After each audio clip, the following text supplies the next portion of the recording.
Baik Bapak Ibu yang dikasih Tuhan, kita akan mulai diskusi kita.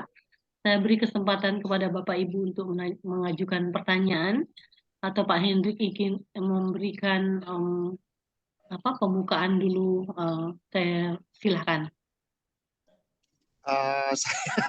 Saya lagi nyetir nih kebetulan Bu. Nanti kalau udah sampai rumah baru bisa tenang. Tapi kalau ada pertanyaan sama-sama saya bisa jawab gitu loh. Oke. Jadi begini aja, pembukaannya adalah kita mengucap syukur kepada Tuhan bahwa di akhir zaman ini masih ada ya orang-orang yang mau belajar ya. Bukan belajar mengenai ilmu pengetahuan, tapi pelajaran mengenai pengetahuan akan firman Tuhan dan pengetahuan akan Dia gitu loh. Kita mau belajar apa namanya untuk apa bilangnya uh, mengenal siapa Tuhan kita. Saya di sini tugas saya adalah memberitahu siapa Tuhan kita, sehingga kita nih uh, apa itu namanya uh,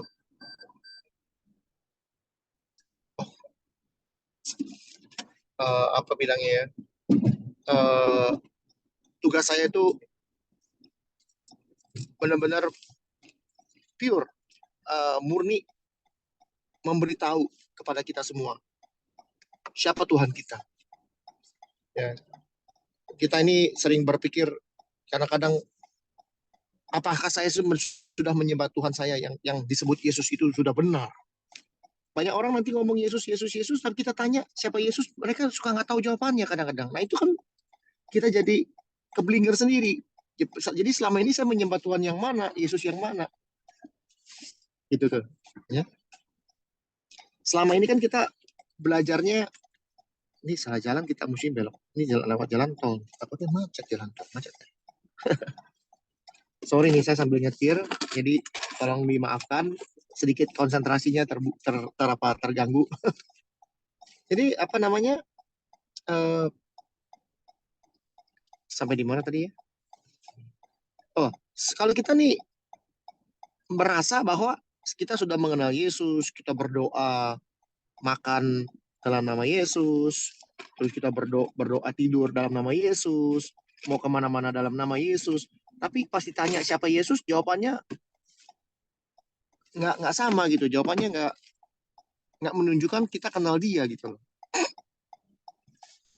Ada nggak di sini dari teman-teman sekalian, saudara ibu-ibu bapak-bapak sekalian di sini yang kalau ditanya uh, tentang bapak kita sendiri gitu misalnya, tentang siapa bapak kita atau ayah kita sendiri itu siapa namanya, tingginya berapa, bentuk hidungnya bagaimana, bentuk matanya gimana, karakternya gimana, kerjanya apa, itu semua kita yang jadi anak pasti tahu lengkap, dijawabnya lengkap,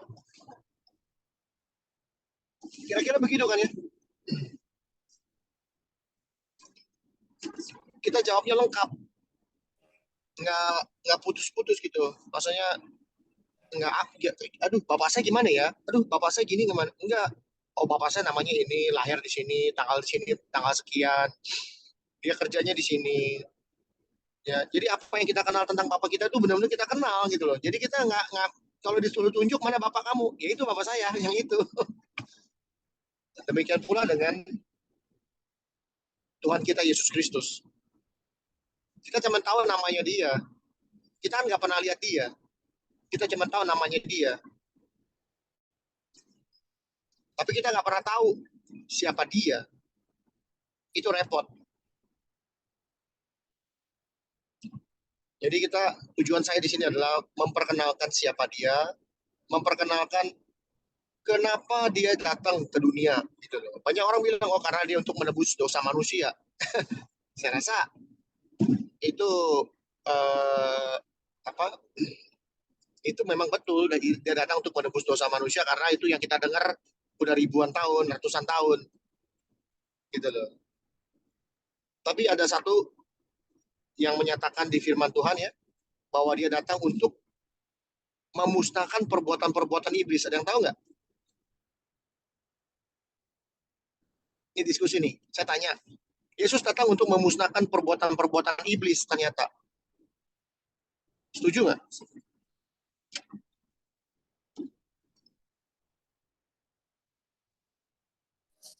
Suara saya jelas Setuju ya? sih, Hah? setuju.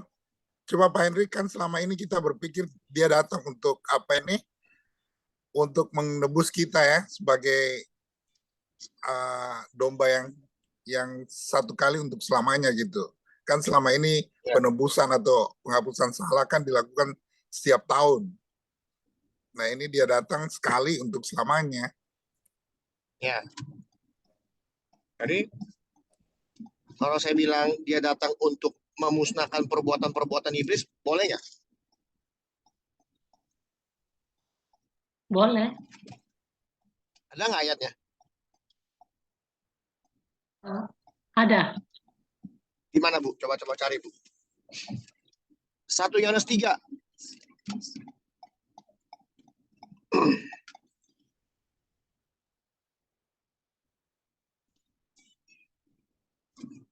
Satu Yohanes 3. Ada di mana tuh ayatnya? 1 Yohanes 3 berapa? Coba lihat. Tolong baca. Sebentar ya, ini ada telepon masuk.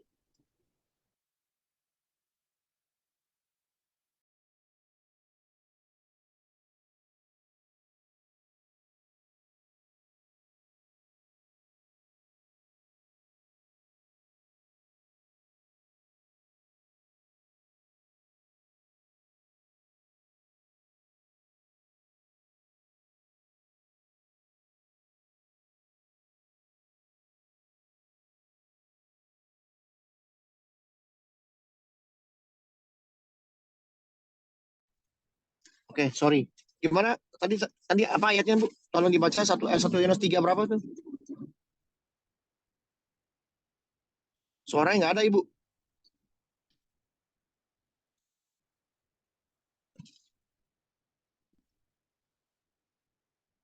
Ibu Ayu suaranya kena mute, Ibu. Oke, sebentar Pak. Saya share screen dulu. 1 Yohanes 3 ya? Ya.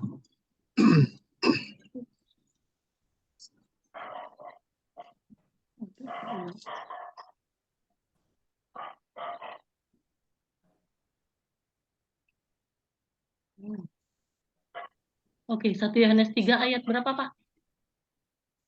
Coba cari ada Ayat perbuatan 8 iblis. barangkali, Bu Ayu. Ayat 8. Oh, oke. Terima kasih, Pak. 1 Yohanes 3 ayat 8, barang siapa yang tetap berbuat dosa berasal dari iblis. Sebab iblis berbuat dosa dari mulanya. Untuk inilah anak Allah menyatakan dirinya, yaitu supaya ia membinasakan perbuatan-perbuatan iblis itu. Nah, itu dicatat di dalam firman Tuhan bahwa dia menyatakan, arti menyatakan itu apa artinya? Menyatakan diri.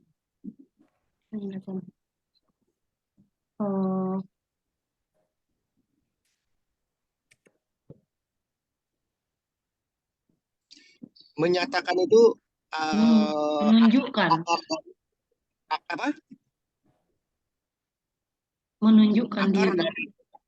Akar bahasa dari menyatakan apa? Nyata. Nyata. Hah? Nyata. Nyata itu wujud. Betul ya? Ya.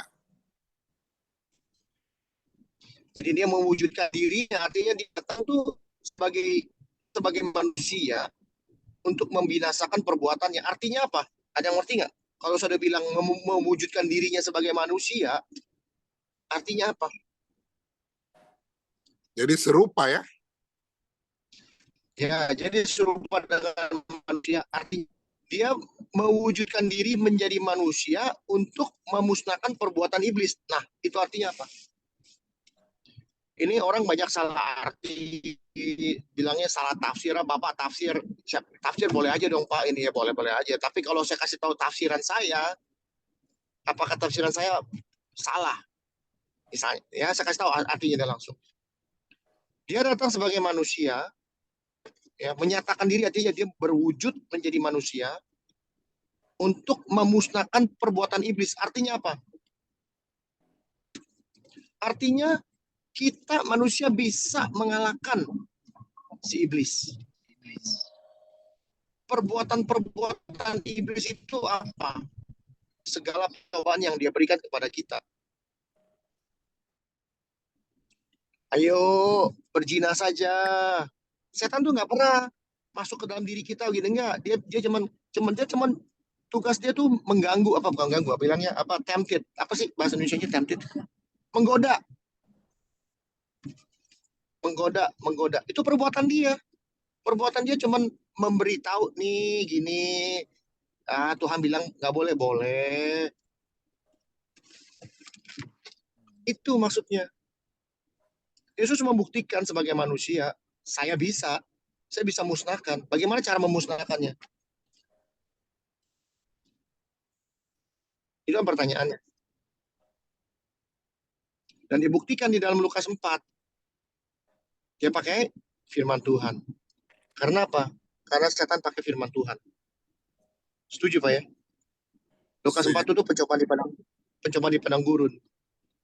Jadi ini kita ini sebagai manusia, kadang-kadang ini karena kita sudah terlalu lama, Pak Herman, terlalu lama apa?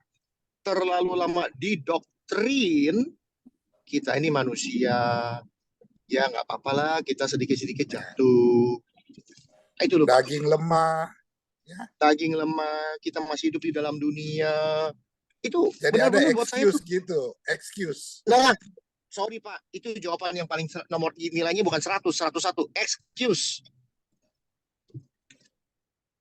Alasan. Karena apa? Sekarang gini, kalau setiap kali seorang pengajar ngajarnya gini, ya kita kan masih hidup di dalam dunia. Artinya apa? Artinya saya masih mencintai dunia. Setuju nggak saya ngomong begitu? Ya, setuju. Artinya saya masih mencintai dunia. Apa kata Tuhan dengan orang-orang yang masih mencintai dunia?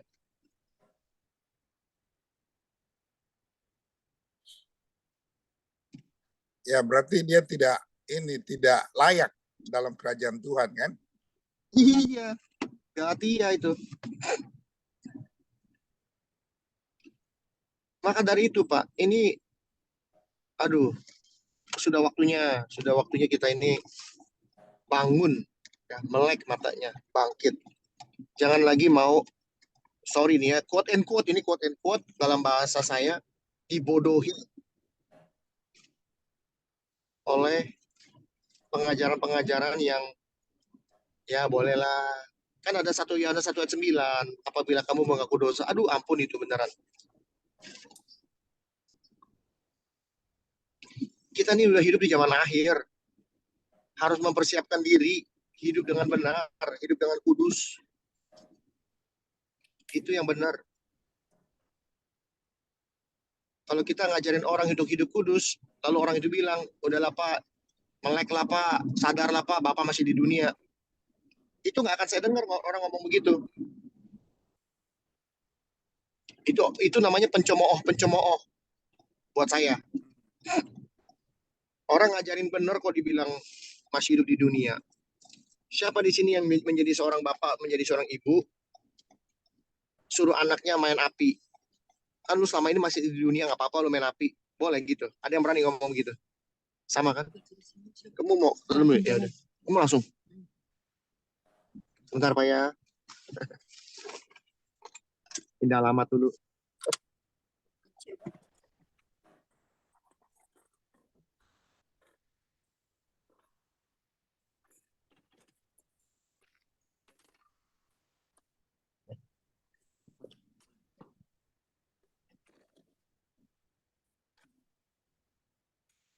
Habis nganterin istri saya ganti alamat. Hati ya. Aduh, dingin banget. Berapa derajat Pak Hendrik? Kenapa? Dingin banget kelihatannya. Bagaimana Pak? Sorry Pak. Dingin. Banget. Dingin banget. Ya, dingin sekali. masuk rumah lebih hangat. Salam untuk Ini ke istrinya tempat ya, Pak. kerja ya? Bagaimana Pak? Pak Hendrik, Tempat salam untuk kerja ya? istrinya. Iya, iya Bu. Jadi inilah tugasnya saya untuk membangkitkan orang, membangun orang. Ya. Saya nggak punya agenda orang itu mau ngomong apa tentang saya nggak pusing. Kenapa? Saya ngajarin sesuatu yang baik kok, sesuatu yang benar. Kecuali ajaran saya nggak benar, suruh ini suruh ono. Saya mengajarkan orang untuk bertobat. Saya ngajarin orang untuk jalan benar, hidup kudus. Ya, jadi saya tidak punya nggak punya beban lah istilah saya.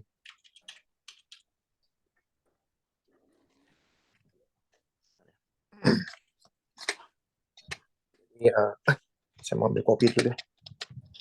Ini kalau belum kopi nih masih melayang nih Pak.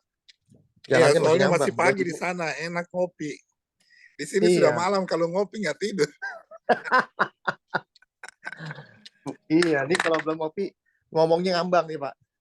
Masih melayang ngomongnya.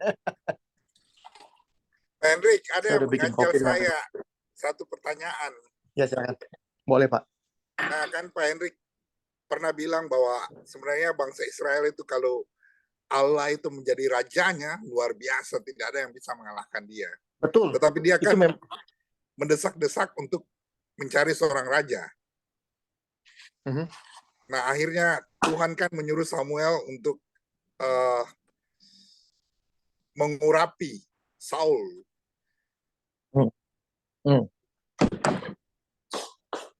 Nah, kalau terus Saul anggaplah dia tidak jatuh dalam dosa dan tidak diganti oleh Daud, mungkinkah silsilah Tuhan Yesus itu berubah, Pak Hendrik?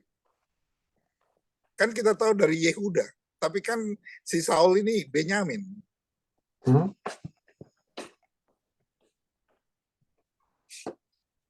Karena waktu Saul Tuhan sampaikan ke Samuel bahwa dia tidak akan lagi memegang tampuk kerajaan dan dia sudah temukan orang, Samuel kan nangis. Dia sedih juga. Karena mungkin dia sudah sayang sekali sama Saul ini. Kan dia ditulis dia meratap juga. Mungkin dia memohon juga ke Tuhan bilang jangan ganti kan? Tapi bukan begitu Pak. Dia saya rasa dia tuh bukan saya rasa ya. Firman Tuhan mencatat bahwa dia nggak menggubris Tuhan beneran. Bahasanya tuh ya air mata buaya lah. Dia melakukan kesalahan tuh bukan sekali dua kali. Yang paling menyedihkan tuh waktu dia menyuruh Samuel itu pakai medium itu tukang peramal. Peramal itu yang paling dibenci Tuhan itu dia. Jadi gini Pak, itu pertanyaan yang bagus ya. Kalau misalnya ya, kalau Saul tidak pernah berbuat salah, dia tetap menjadi seorang raja yang baik, yang dipilih Tuhan, dan sebagainya, itu silsilah Tuhan bisa berubah. Saya setuju, pasti berubah. Cuma masalahnya, kalau sampai dia berubah pun, Tuhan tahu bahwa yang ngerti apa Pak? Maksudnya Pak? Dia nggak mungkin salah, artinya Tuhan tuh nggak pernah salah. Kalau dia benar gitu, pasti dia keturunan Yehuda gitu. Kira-kira gitu Pak.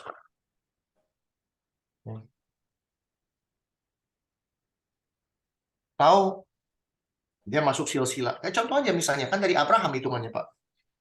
Iya. Silsilah Yesus dari Abraham. Jadi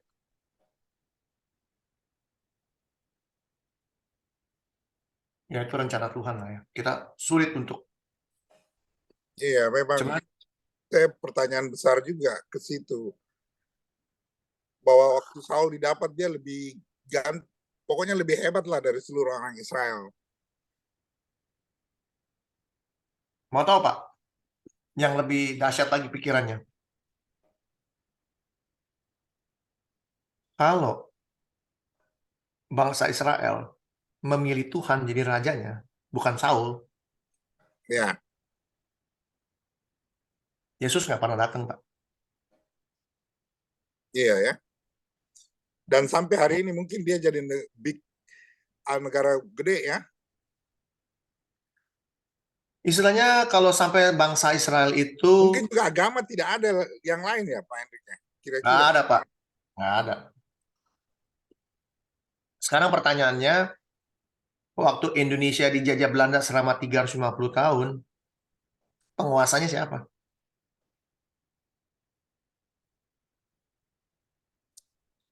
Ya, Ratu Penguasa Belanda kan. Ratu Belanda. Hukum-hukumnya hukum Indonesia, hukum Belanda. Hukum Belanda. Hukum Belanda sama. Kalau sampai bangsa Israel dipimpin Tuhan, rajanya Tuhan sendiri, bangsa mana yang bisa menang? Nggak ada. Nggak ada. Sekarang seluruh bangsa ada di bawah kekuasaan Israel, setuju? Setuju. Kalau sampai semua di bawah kekuasaan Israel, yang menjadi hukumnya siapa? Hukum Tuhan kan Israel. Hukum Tuhan. Hukum Tuhan. Sampai hari ini kita akan disunat, sampai hari ini kita akan melakukan hukum Taurat. Gitu. Tapi hukum Taurat yang bukan dibikin bangsa Israel yang waktu zaman Kristus sampai 613, bukan, 10. Itu yang diberikan Tuhan dari Gunung Sinai. Gitu loh. Jadi semua bangsa akan mengenal dia lebih baik. Kalau semua bangsa menyembah dia, mengenal dia, bahwa dia Tuhan dan rajanya dunia, Yesus perlu datang? Nggak perlu, saya rasa. Tapi kan itu impossible. Istilahnya impossible. Kalau sampai, ya gimana ya? Tuhan tahulah. Manusia itu sejak kejatuhan, kan apa namanya, Kejadian 3:15 itu menunjukkan adanya permusuhan antara keturunan Tuhan dan keturunan si setan.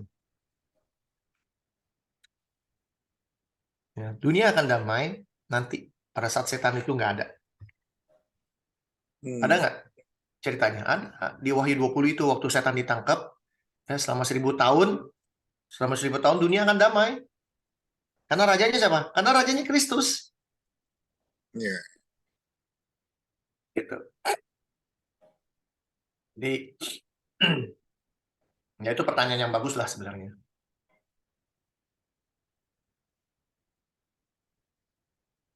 Jadi kita ini sudah harus kembali melek mata. Melek mata artinya yang kita sembah itu siapa. Kita harus tahu siapa dia. Jangan sampai kita ditanya orang, siapa Yesus? Juru selamat. Tahu dari mana? Alkitab. Repot. Segala sesuatu dijawab, tahu dari mana? Alkitab. Semuanya Alkitab. Semuanya Alkitab. Padahal yang ngomong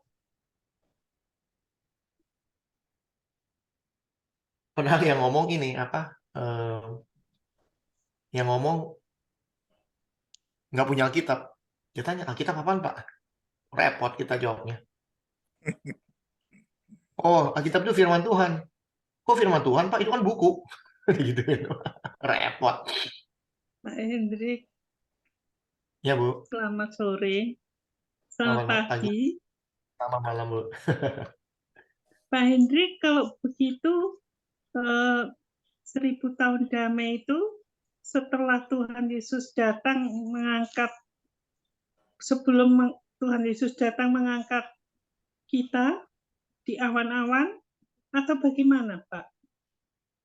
Atau bagaimana kedekatannya antara Antikris dan Tuhan Yesus datang di awan-awan menjemput kita semua. Yang mati dibangkitkan, yang masih hidup kita diubahkan itu. Terima kasih. Pertanyaan yang bagus, dan itu pertanyaan yang sangat klasik, ya, yang sering diributkan orang sebenarnya. Ya. Pertanyaan Ibu Ruth adalah, ya, kalau saya boleh simplifikasi, kerajaan 1000 tahun itu sesudah Kristus datang kedua kali atau sebelum? Kira-kira gitu, Bu, ya? Begitu bukan Ibu Ruth? Iya, betul Pak Hendrik. Ya. Karena kan Tuhan Yesus menjemput kita itu di awan-awan, lantas bawa kita ke surga begitu. Itu Oke. yang pasti membuat orang. Oke, kerajaan 1000 tahun cuma ada di Wahyu 20, betul Bu? Ya. Ya. Kelihatan ya tulisannya Bu ya? Kelihatan nggak Pak? Semuanya kelihatan ya? Terlihat nggak nih? Sharing Kelihatan. screen-nya. Kelihatan. Pak Herman kelihatan Pak?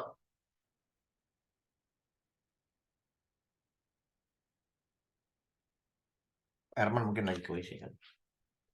Ya Pak, Kelihatan nggak tulisannya? kelihatan. Ada pertanyaan dari Ibu Ruth.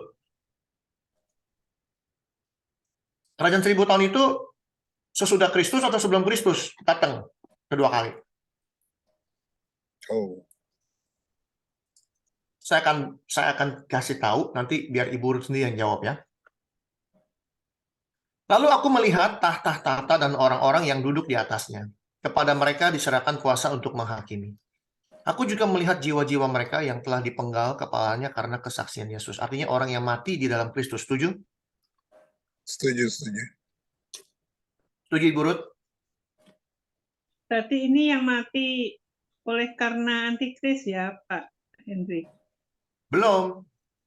Bukan karena antikris. Karena kesaksian Kristus itu banyak orang mati. Zaman Kristus ini perjanjian baru dari Yesus lahir sampai detik hari ini. Yang mengabarkan Kristus itu kan Petrus mati terbalik. Matius, Markus, Lukas, Yohanes mati semua. Paulus juga dibunuh segala macam. Nah ini orang-orangnya. Yang mati karena Kristus. Juga termasuk orang-orang yang datang ke Indonesia yang melayani Tuhan mati dibunuh, misalnya di Irian lah, di Sumatera atau di mana gitu kan banyak mati karena Kristus. Nah, ini Martir. martir ya, martir Kristus ya. Jadi ini perjanjian baru ya. Lalu karena firman Allah ya, firman Allah itu kan kalau bilang berfirman Allah itu kan perjanjian lama biasanya. Dan perjanjian baru tidak pernah ada firman Allah, tapi mengatakan bahwa Kristus mengatakan ini, ada tertulis ini segala macam. Tapi antara perjanjian lama dan perjanjian baru jadi satu. Siapa? Karena firman Allah mati di penggal kepalanya. Semua nabi, nabi semua tuh yang ada di perjanjian lama, ya itu dipenggal semua, mati semua. Yang penggal siapa? Ya bangsanya sendiri. Ya. Lalu yang tidak menyembah binatang dan patung. Ya. Dan juga tidak menerima tanda pada dahi dan tangan. Nah ini mati karena tidak mau nah ini tanda ini hati-hati, bukannya tanda tato lah bukan, tapi yang tidak memiliki kejahatan di kepala dia dan di tangan dia ya, firman setan istilahnya, firman setan ini tanda dahi dan tangan tuh firman setan ya, bukan tato ya. Saya bisa buktikan nanti kalau pengen ditanya, ingetin. Tapi ini pertanyaannya adalah kita masuk Tuhan Yesus sesudah atau sebelum. Dan mereka hidup kembali. Kalau hidup kembali berarti mereka dibangkitkan, setuju? Iya. Nah, kita lihat. Kapan mereka dibangkitkan kembali? Itu pertanyaannya, kapan? Kita lihat jawabannya.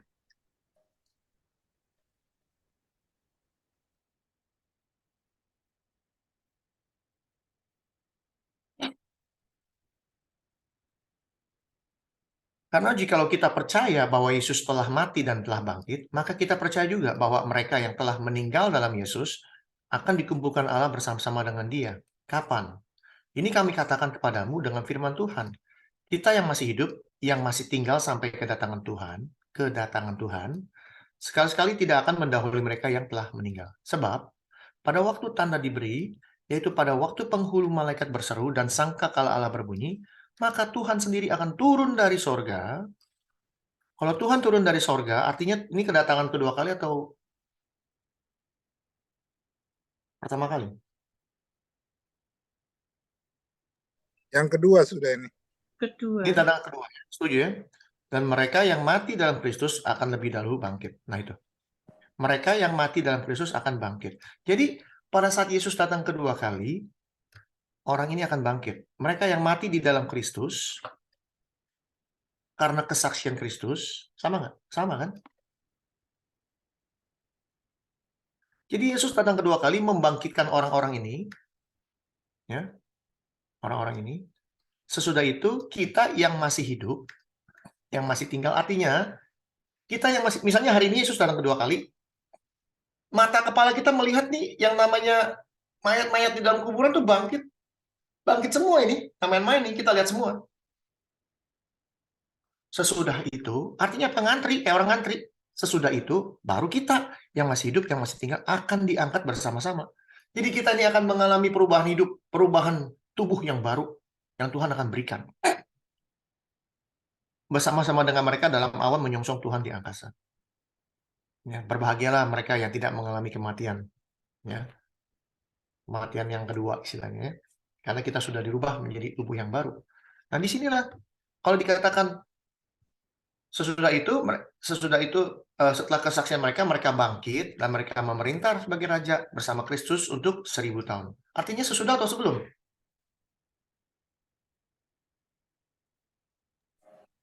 Sesudah, Mereka sesudah. sudah. Itu jawaban yang gampang. Jadi manusia dibangkitkan dahulu, Kristus datang kedua kali, dibangkitkan, mereka hidup bersama Kristus 1000 tahun. Itu kalimatnya. Itu Sesuai hidup di dunia ini atau di mana, Pak Hendrik? di dunia ini atau di mana? Pertanyaan yang bagus. Kita lihat.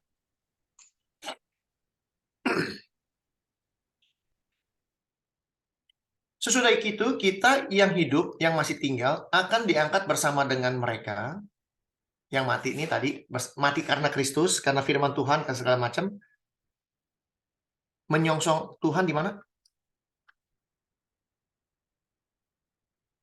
Di Di mana? angkasa.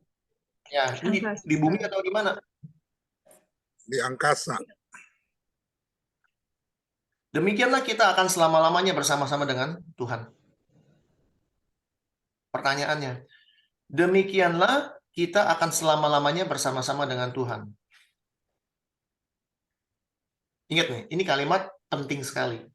Demikianlah kita akan selama-lamanya bersama dengan Tuhan. Artinya apa? Bisa nggak kita terpisah lagi bersama Tuhan?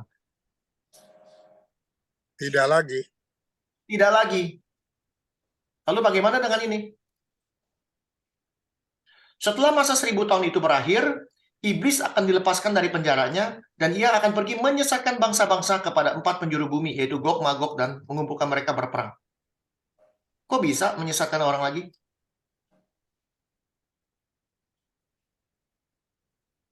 Ini yang membingungkan orang. Ini yang bikin orang pada berantem. Karena apa? Karena kalimat ini dia nggak ngerti. Demikianlah kita akan bersama-sama dengan Tuhan. Selamanya. Selama-lamanya.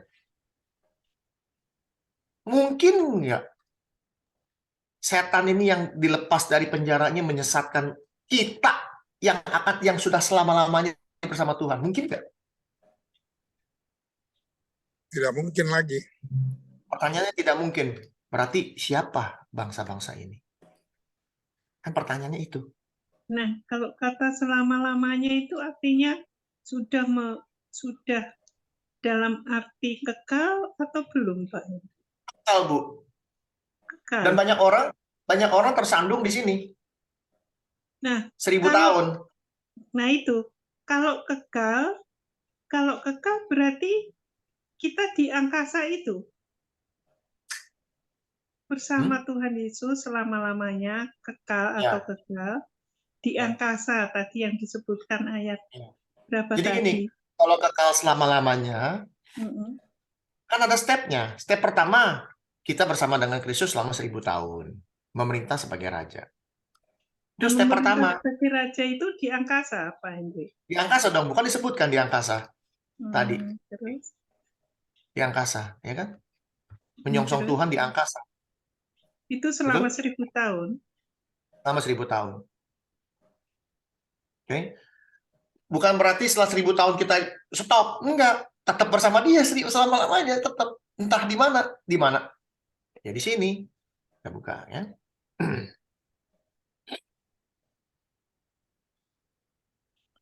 Jadi Sebenarnya membaca yang namanya ya akhir zaman tuh gampang sekali. Banyak orang bikin susah, tapi karena mereka nggak mau belajar dengan benar.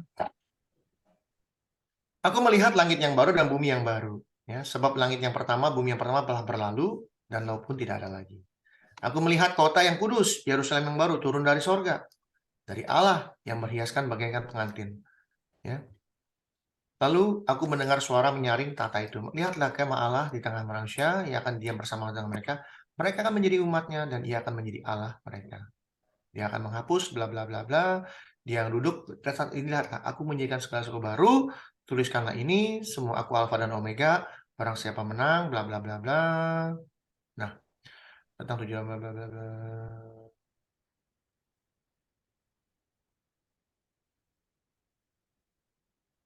Ini tentang ini nih. Ini tentang Yerusalem yang baru, tentang dunia yang baru yang akan kita tinggal. Ya.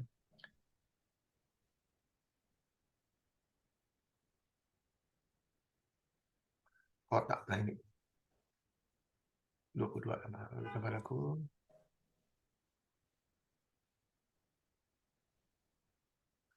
Malam tidak ada lagi, mereka tidak memerlukan cahaya lampu dan matahari, sebab Tuhan Allah akan menerangi mereka dan mereka akan memerintah sebagai raja sampai selama-lamanya. Mereka akan memerintah raja sampai selama-lamanya. Jadi, apa namanya? Kalau dikatakan di dalam Wahyu 20, kita akan memerintah bersama Kristus selama 1000 tahun. Di sini dikatakan mereka akan memerintah sebagai raja sampai selama-lamanya. Jadi artinya ada continuation, ya, ada continuation. Kita yang hidup yang memerintah sebagai raja, ya pertanyaannya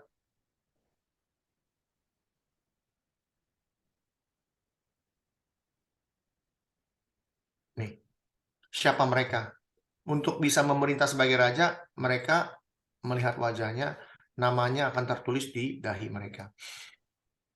Itu apa namanya syarat utama untuk bisa memerintah sebagai raja, nama Tuhan tuh harus tertulis di dahi mereka. Itu sesuai dengan Wahyu itu yang tanda dahi itu nama setan sama nama Tuhan itu aja, tinggal pilih. Ya, kalau kita punya nama setan di kepala kita, kita akan memerintah di neraka sama-lamanya sama setan. Ya.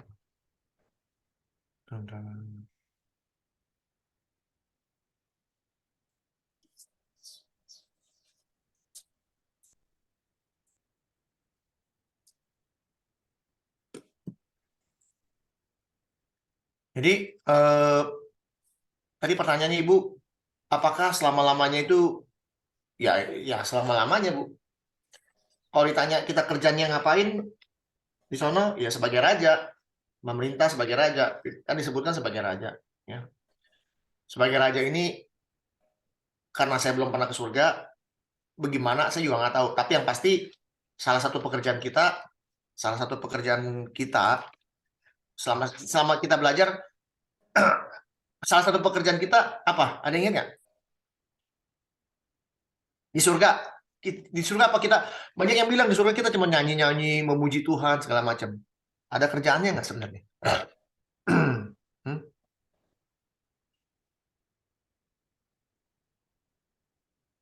Ada yang ingat? Kerjanya ngapain?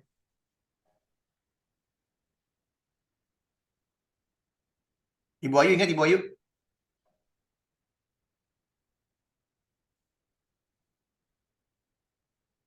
Ini orang masih ada nih. Kita saya ngomong sendiri nih, jangan-jangan. Ada, Pak Hendrik, ada. Kita bukanya 1 Korintus.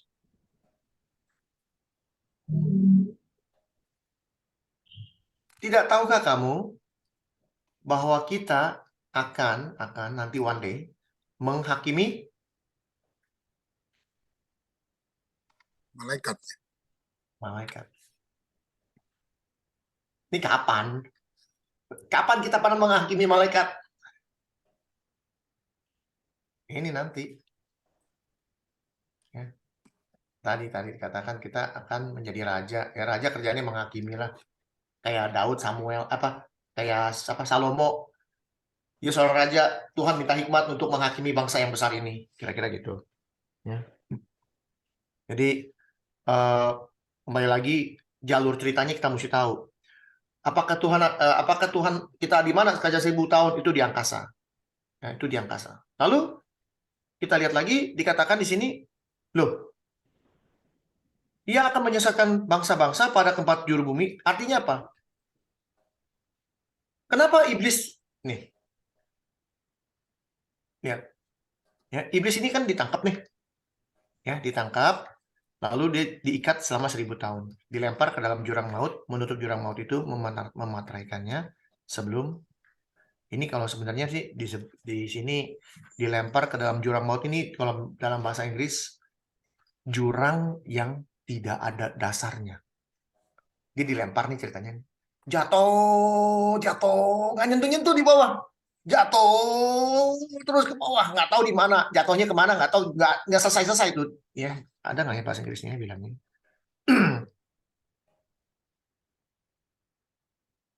Kalau kita ya baca pakai bahasa-bahasa lain, kita punya imajinasi, gila. Ada binatang atau malaikat dilempar ke dalam sebuah jurang yang and cast him into the bottomless pit. Jurang yang nggak ada dasarnya. Bottomless itu nggak ada dasar. Jurang tapi dasarnya nggak ada. Jatuh, terus jatuh, dilempar. Aduh, saya juga nggak tahu gimana ngebayanginnya, saya nggak ngerti. Bottomless pit. Bahasa Berarti nggak Inggrisnya. pernah tiba ya? Iya. Jatuh aja, meluncur aja, Jatuh. Hah? meluncur aja terus. Meluncur aja. Pak, kita pernah kan masih muda dulu main roller coaster, Pak. Ya, Itu kayaknya kita masih di atas gitu, lemas gitu kan. Ini saya sih udah nggak tahu gimana ngebayanginnya. Jatuh aja. Dasarnya nggak ada. Nah, ini yang masih mungkin membingungkan untuk menjawabnya, Pak Ian Henry. Jadi, apa kesimpulannya ini keliru atau tidak begitu? Jadi selama 1000 tahun kita bersama Tuhan Yesus memerintah di awan-awan, begitu maksudnya. Sorry untuk keterbatasan ini. Memerintah 1000 tahun bersama Kristus di awan-awan. Nah, sementara itu di bumi, padahal sementara itu di bumi apa yang terjadi, Pak Hendrik? Karena di dalam ayat tadi berkata kalau secara harafiah semuanya kita baca, berarti selama 1000 tahun kita ada di awan-awan bersama Tuhan Yesus, memerintah sebagai raja. Nah, yang kedua tentang iblis, selama 1000 tahun itu juga iblis sedang diikat sehingga tidak bisa mengganggu siapapun. Nah, itu maksudnya mengganggu di mana? Manusia yang di bumi atau bagaimana? Sementara kita sudah ada di awan-awan bersama Kristus dijemput tadi, Hendrik. Mungkin saya bisa simpulkan Ibu punya pertanyaan. Pertanyaan Ibu begini. Bagaimana dengan manusia di bumi? Kan masih ada manusia di bumi, setuju nggak? Waktu Yesus datang kedua kali, ya, ini yang mati di dalam Kristus diangkat, ya kan, diangkat. Lalu kita yang masih hidup dikatakan tadi di dalam 1 Tesalonika, kita juga diangkat juga, setuju? Iya. Nah, pertanyaannya, ada nggak yang nggak diangkat? Ya, orang jahat, orang yang menolak Yesus dan yang membenci Tuhan Yesus. Yes. Lihat nih, ada nggak ayatnya? Ada, Bu. Ya, mereka hidup kembali, nih Wahyu 20, dan memerintah sebagai raja selama 1000 tahun. Tapi, ini bahasanya kenceng nih. Tapi, orang-orang mati yang lain tidak bangkit. Berarti ada yang tidak dibangkitkan, setuju? Ya, Berarti ada yang tidak dibangkitkan, dibangkitkan. ya. Berarti ada yang tidak dibangkitkan, ya kan?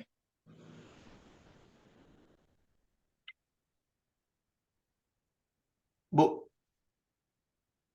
Ya. pertanyaannya ada gini. Kenapa dunia ini jahat?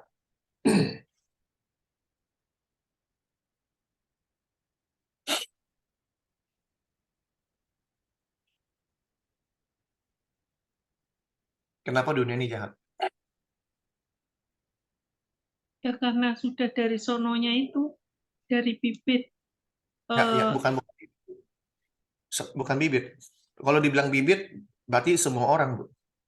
Tapi dalam kenyataannya Alkitab mencatat banyak orang benar. Nuh benar, Abraham benar. Ya, Bukan orang bibit, yang Bu. istimewa termasuk kita yang percaya Yesus ini adalah istimewa, bukan, Pak?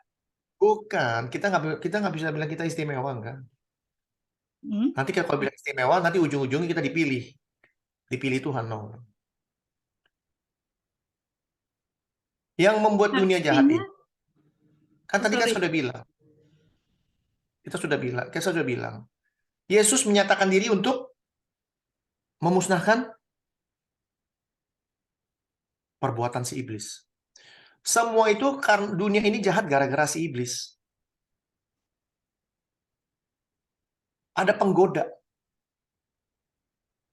Ada penipu ulung. Tadi semua manusia itu dikasih hukumnya Tuhan di hatinya. Dikasih hukum Tuhan. Kita setuju ya, semua ya, bahwa kita di hati kita, baik Kristen maupun agama lain maupun ateis, punya hati nurani yang ditulis oleh Tuhan, hukumnya Tuhan. Jangan berzina, jangan membunuh, jangan mencuri. Pernah dengar orang ateis kalau bunuh orang main bunuh aja? Banyak orang ateis yang terkenal nggak berani bunuh orang. Kenapa? Dia nggak tahu.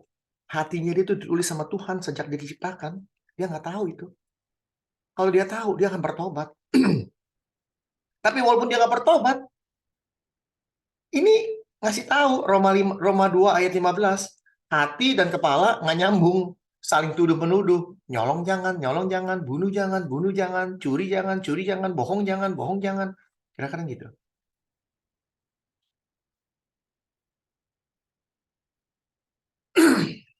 Pertanyaannya, kenapa orang mau mencuri? Karena ada sesuatu yang disodorkan setan untuk mencuri. Setuju? Kenapa orang mau korupsi? Karena ada sesuatu yang disodorkan setan untuk korupsi. Kenapa orang mau berzina? Karena ada sesuatu yang setan sodorkan untuk berzina. Setuju dulu nggak itu?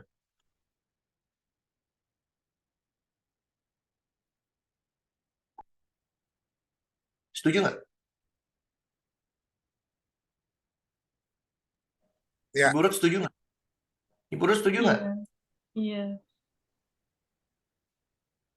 Kalau tidak ada satupun makhluk di dunia ini yang nyodorin kita yang aneh-aneh, mau nyolong, apa yang mau dicolong? Mau berzina, apa yang mau berzina? Nggak disodorin. Nggak dikasih lihat nih, mau berzina, nih mau nyolong, nih mau berapa dusta segala macam. Kalau nggak ada yang sodorin, nggak ada yang kasih godaannya, kita nggak ada yang berzina, nggak ada yang berbohong, nggak ada. Karena apa? Nggak ada sesuatu yang ditawarkan. Setuju, Bu? Iya. Setuju? Itu yang terjadi di kerajaan 1000 tahun di angkasa, hidup damai terjadi di bumi. Kenapa? Rajanya ada ditangkap kok, setan nggak ada di bumi, nggak ada. Penggoda nggak ada. Manusia hidup benar, hidupnya damai, nggak ada perang, nggak ada apa, nggak ada yang disodorin. Hidup damai. Bumi ini walaupun manusianya belum diangkat Tuhan, orang-orang jahatnya nih, orang-orang berdosa yang belum diangkat Tuhan, tapi hidupnya damai. Karena nggak ada setannya, rajanya nggak ada. Oh, artinya bumi damai itu selama 1000 tahun, di mana iblis diikat itu untuk orang-orang jahat yang masih di bumi, begitu ya Pak Hendrik ya? Ya, maka Karena dari itu sementara kita orang benar kan sudah diangkat di angkasa. Nah itu. Jadi setelah 1000 tahun berakhir, iblis akan dilepaskan dari penjaranya. Ia akan menyesatkan lagi bangsa-bangsa. Semua bangsa yang tadinya hidupnya enak-enak, damai, disesatkan lagi. Kenapa? Si penyesat datang. Rajanya datang. Tujuannya ngapain? Mengumpulkan mereka untuk berperang.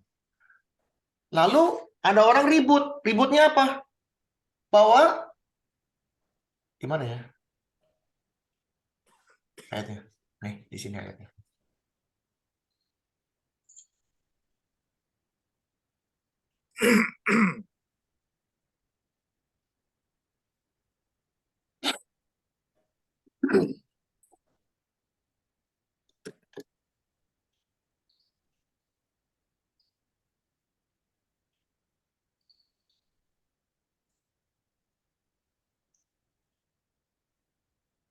Karena nggak ngerti, maksud mau bacanya nggak ngerti ya kiranya.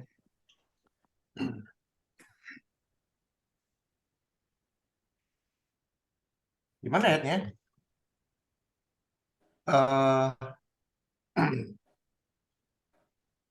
Bisa minta, Ibu Ayu minta tolong bantu Bu, tolong.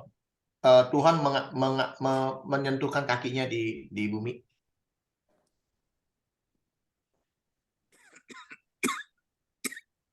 Apa kata kuncinya, Pak? Tolong cariin ayatnya bahwa Tuhan kakinya akan menyentuh bumi. Oke, oke. Itu di Zakaria kalau nggak salah. Zakaria berapa saya lupa.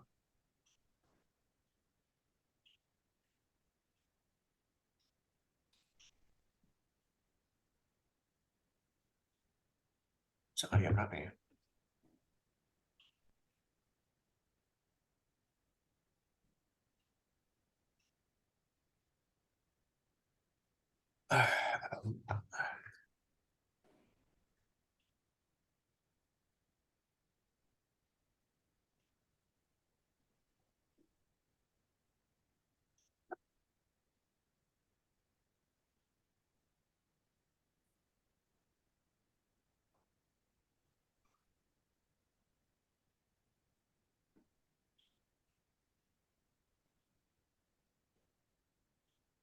Zakaria 14 ayat 4 sampai 5. Nah, 14. Ayat 4 sampai 5. Nah, pada waktu itu kakinya akan berjejak di Bukit Zaitun yang terletak di Yerusalem. Jadi orang pada berpikir dengan kalimat ini Yesus bukan di angkasa, di bumi. Dia tuh kakinya berjejak di bukit, artinya menginjak bukit. Setuju ya? Betul nggak? Iya. Tujuannya ngapain? Apa ini, Pak? Hurufiah atau figuratif begitu, Pak? Hah? Ini apa secara hurufiah begitu? Arti dari kalimat ini? Harafiah, Bu. Menjejakkan. Harafiah. Harafiah. Lah ya. Pada waktu itu tuh kapan? Ini pertanyaannya, pada waktu itu kapan?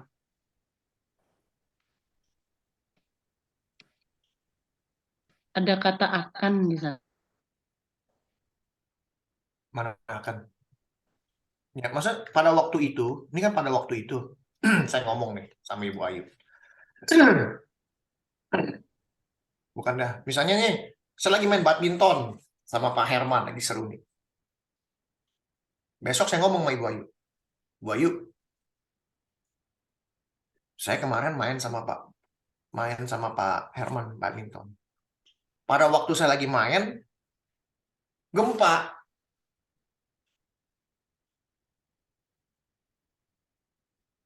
Pada waktu itu, berarti ada cerita sebelumnya, betul? Ya. Kita lihat, apa cerita sebelumnya? Kemudian Tuhan akan maju berperang melawan bangsa-bangsa itu seperti ia berperang pada hari pertempuran. Pada waktu Tuhan berperang kepada bangsa-bangsa itu, kakinya turun ke bumi. Sesuai dengan Wahyu 20. Setan mengumpulkan bangsa-bangsa untuk berperang. Tuh.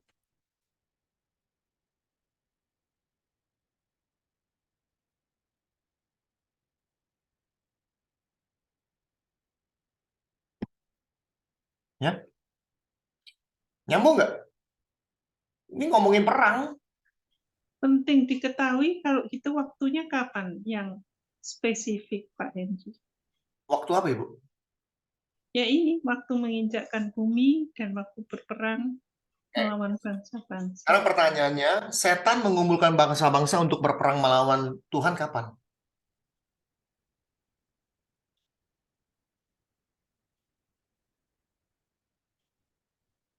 Nah, sebelum Tuhan Yesus datang ya.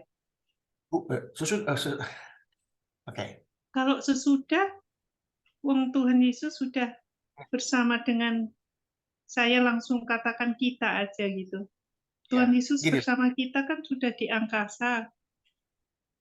Waktu Yesus mengangkat kita, memerintah kita di 1000 tahun, itu Yesus sudah datang belum? Tadi kan kita bertanya, sebelum atau sesudah. Sekarang kita waktu diangkat Tuhan, yang mati sama yang masih hidup, diangkat Tuhan dan memerintah Raja di angkasa, selama 1000 tahun, itu sesudah Yesus datang atau sebelum Yesus datang? Sesudah Yesus datang. Pada saat Yesus datang ke 1000 tahun itu, setan diapain? Diikat. Diikat. Berarti setan pada waktu diikat itu, Yesus sudah datang belum?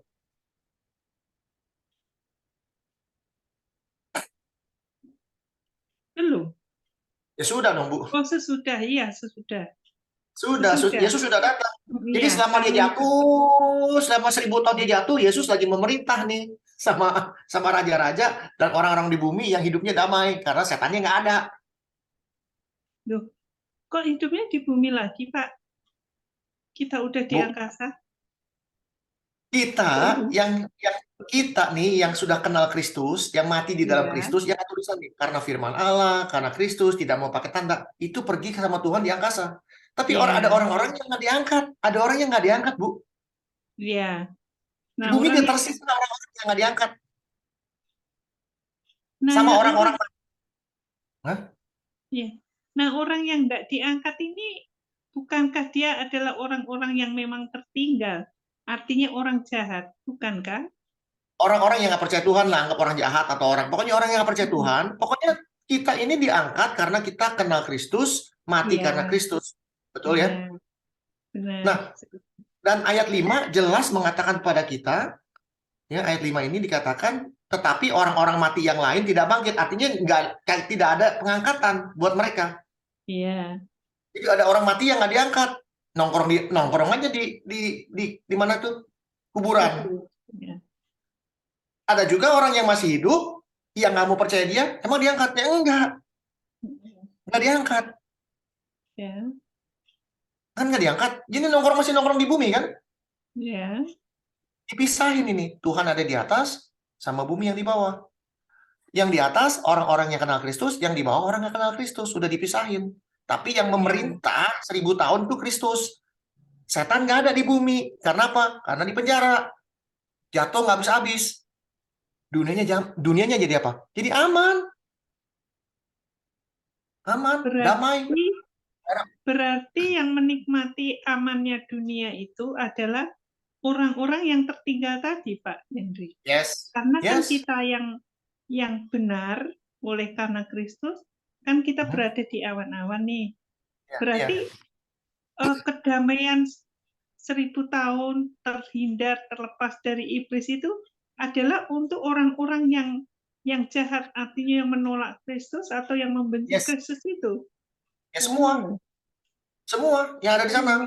Mereka menikmati, wah damai. Mau berbuat jahat nggak bisa, kenapa? Mau berbuat jahat gimana? Si jahatnya nggak ada. Oh, terus selanjutnya, Pak Henry? Selanjutnya? Jadi nah, yang di bumi ini, selanjutnya setan dilepas kan? Setan dilepas. Nah, waktu dilepas, ia pergi menyesatkan bangsa-bangsa. Jahat lagi manusianya. Ya, berarti karena memang aslinya dia memang orang jahat, cuman dikasih waktu selama 1000 tahun untuk menikmati damai begitu. Ya. Habis pertanyaannya begini, Bu. Ini pertanyaan nih, Bu. Apa yang membuat kita bisa kenal Kristus?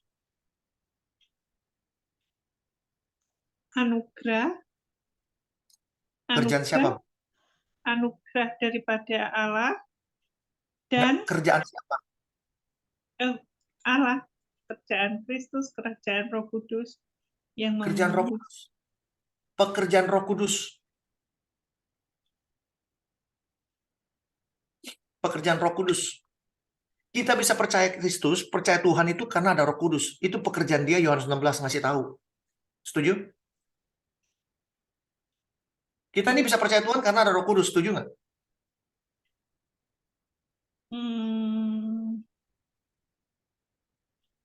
Apakah kita bisa percaya Tuhan kalau nggak ada Roh Kudus? Lah, oke, kembali kalau ke awalnya karena Roh Kudus.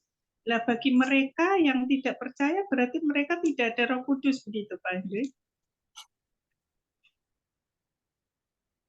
Roh Kudus tugasnya mengingatkan orang terus.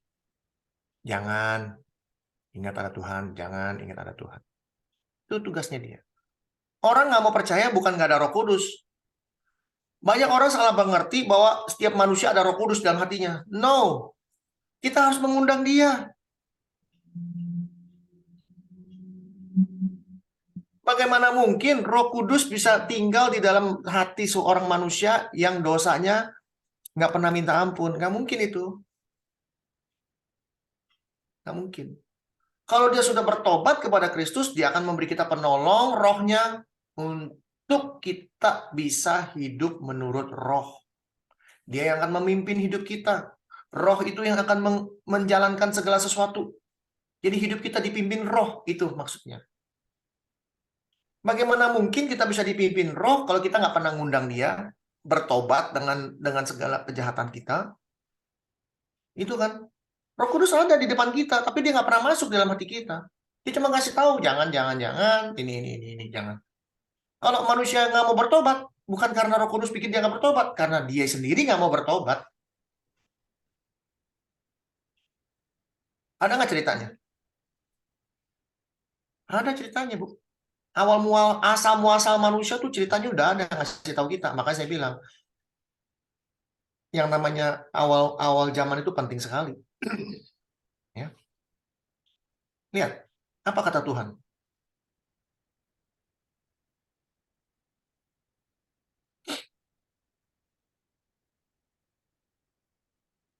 Firman Tuhan kepada Kain. Roh Kudus berkata kepada Kain. Sama kan? Tuhan sama Roh Kudus sama. Kita bisa ganti Roh Kudus. Kenapa hatimu panas dan mukamu muram? Apakah mukamu tidak berseri jika engkau berbuat baik? Masih tahu. Jika engkau tidak berbuat baik, ingat, dosa sudah ngintip. Tuh, sudah ngintip di depan pintu. Ia sangat menggoda. Ini ngasih tahu. Dari awal zaman sudah dikasih tahu. Yang namanya Kain, ini manusia, sama kayak kita. Kain itu sama kita sama. Nggak ada bedanya. Tapi engkau harus berkuasa, katanya. Engkau harus berkuasa atas dosa ini. Tapi apa nih pilih Habil? Ayo kita ke padang, dibunuh. Karena dia nggak mau dengar Roh Kudus ngomong. Bukan berarti nggak ada Roh Kudus. Ada. Ada. Jadi, pertanyaannya, apa yang membuat manusia jahat? Karena ada si setan. Apa yang membuat manusia baik? Karena bukan baik. Kenapa manusia bisa bertobat, bisa kenal Tuhan? Karena ada Roh Kudus. Bisa nggak orang yang tidak mengenal Tuhan berbuat baik?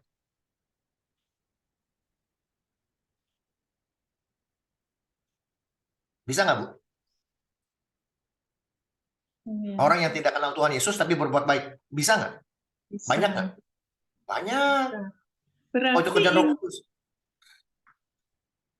Berarti intinya Roh Kudus sama-sama ada kepada orang siapapun. Baik yang nantinya akan menerima Tuhan Yesus, maupun yang nantinya tidak. Seperti kalau kita sekarang aja, tetangga kita tidak menerima Yesus atau menolak Yesus, bahkan membenci Yesus, sementara kita menerima Tuhan Yesus. Nah, sebenarnya Roh Kudus ada sama-sama menjadi bagian mereka juga, menjadi bagian saya. Jadi intinya tergantung kita menanggapi Enggak, Ibu, menanggapi maaf, Roh Kudus itu maaf, Bu. atau tidak begitu apa? Ya, bahasanya mungkin agak sedikit rancu kalau dibilang setiap orang ada Roh Kudus, artinya Roh Kudus ada di dalam hati kita. Bukan, belum, Bu. Roh Kudus ada di mana-mana. Iya, maksudnya ada di mana-mana. Ya, bukan berarti ada di orang itu. Sampai Betul, orang betul. itu bertobat, mengakui dosanya, ya undang Roh Kudus masuk dan hidup dipimpin Roh. Nah, itu baru saya percaya bahwa ada Roh Kudus di dalam hidupnya dia. Tapi Roh Kudus ada. Nah, masalah orang mau terima Roh Kudus atau enggak kan tangan dia sendiri. Keputusan dia sendiri, seperti Kain.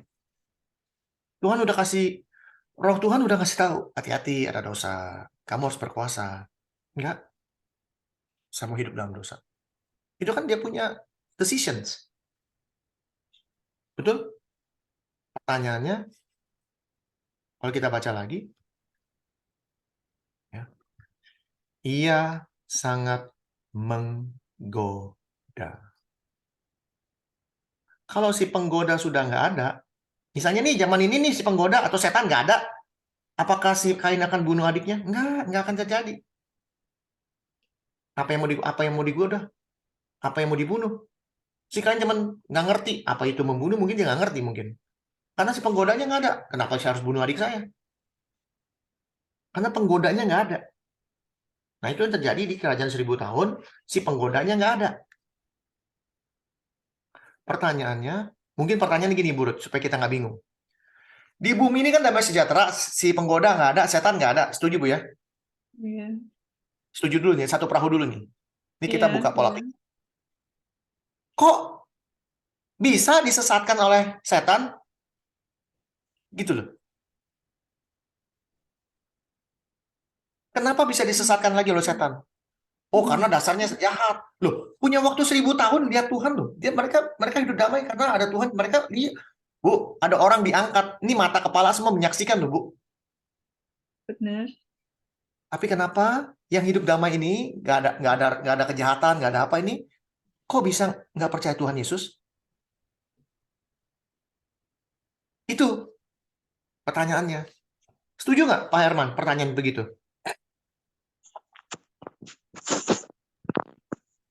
Ya. Mau tahu jawabannya? Saya kasih lihat jawabannya. Makanya kalau kita udah ngerti firman Tuhan, dijawab semua sama Tuhan pertanyaan begini. Supaya nyambung ceritanya. 1000 tahun gimana? Kenapa Tuhan kakinya yang menginjak? Karena ada perang. Perang yang apa? Perang yang disusun oleh si setan. Kenapa bangsa-bangsa yang udah hidupnya damai sejahtera kok nggak mau percaya Tuhan? Padahal mereka dipimpin Tuhan Yesus, hidup damai sejahtera. Kenapa mereka nggak mau percaya kepada Tuhan? Karena sudah ditulis di dalam Alkitab bahwa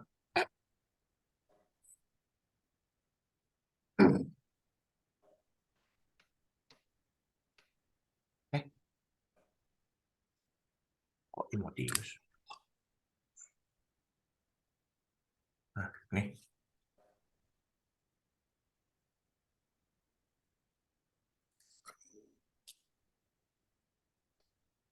Janganlah kamu memberi dirimu disesatkan orang dengan cara yang bagaimanapun juga. Sebab sebelum hari itu, ini hari huruf besar ini artinya apa? Sebelum hari itu.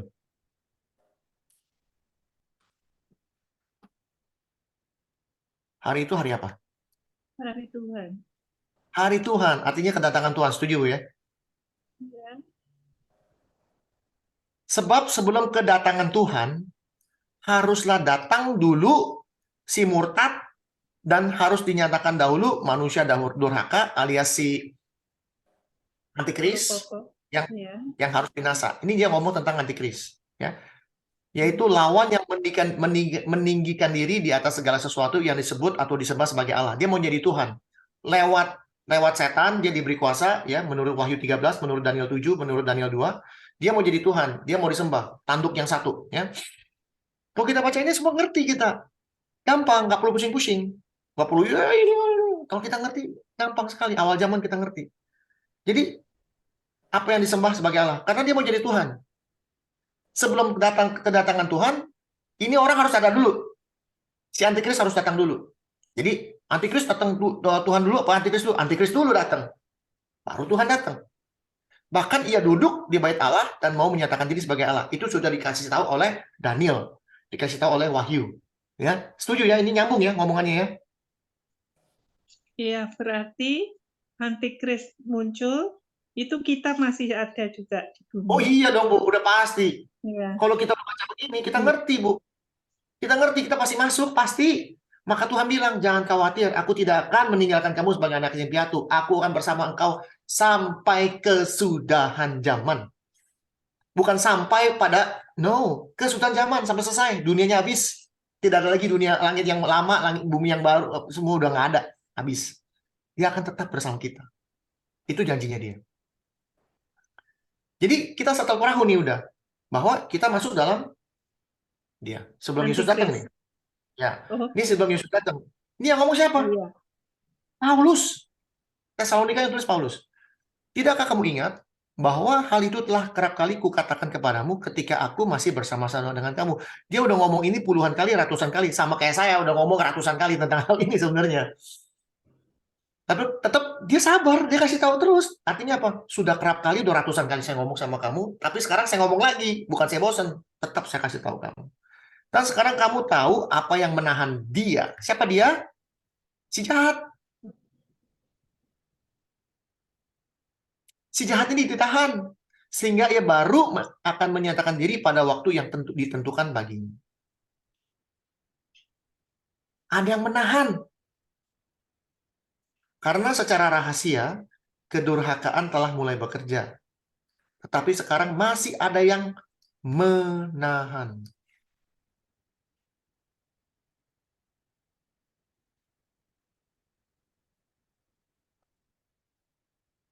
Kalau yang menahannya itu telah disingkirkan, pada waktu itulah si pendurhaka baru akan menyatakan dirinya. Pertanyaan Pada lagi, sorry. Pertanyaan lagi, Pak Hendrik. Ini dituliskan sampai kepada, maaf saya harus selalu mengatakan kita, sampai kita disingkirkan, baru antikris itu muncul. Kok kita, Bu? Kok kita? Yang menahan Itu- ini bukan kita, Bu. Oh, bukan siapa dong? Hah? Yang menahan antikris itu bukan kita orang percaya. Bukan, Bu. Roh Kudus. Apa? Oh, Roh Kudus. Roh Kudus ini, Bu. Ini bicara Roh Kudus. Oh. Jadi, kalau yang menahannya itu... Kok Roh Kudus disingkirkan? Roh Kudus disingkirkan kemana, Pak Hendrik?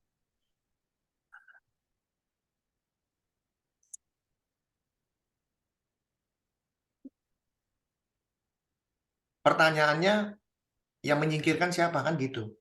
Betul nggak? Bukan. Pertanyaan saya, kok Roh Kudus sampai harus disingkirkan, baru muncul antikris kan kalau secara harfiah tadi. Terus kenapa kok Roh Kudus harus disingkirkan?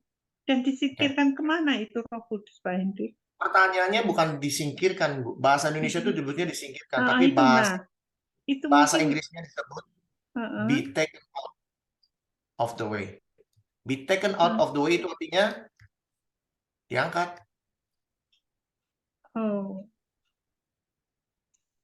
Ya, maksudnya disingkirkan ini memang bahasanya konotasinya negatif. Jadi kalau kita mau baca bahasa dengan bahasa yang benar, begini bacanya. Ya.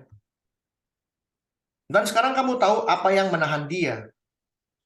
Sehingga ia baru akan sehingga si antikris baru akan menyatakan diri pada waktu yang telah ditentukan baginya. Karena secara rahasia kedurhakaan telah mulai bekerja, artinya segala kejahatan bekerja di bawah kuasanya setan. Setan ini bekerja keras nih sekarang. Bekerja keras untuk membuat manusia semua jahat. Dari mana kita tahu? Karena dia mau bikin sejarah berulang, sejarah Nuh, satu dunia jahat. Itu yang dia punya tujuan. Ya. Tetapi ada yang menahan. Ya, kalau yang menahannya itu alias Roh Kudus itu telah diangkat, pada waktu itulah si pendurhaka baru menyatakan dirinya. Artinya apa? kita sudah tahu di atas dikatakan bahwa si antikris ini datang nih. Ya.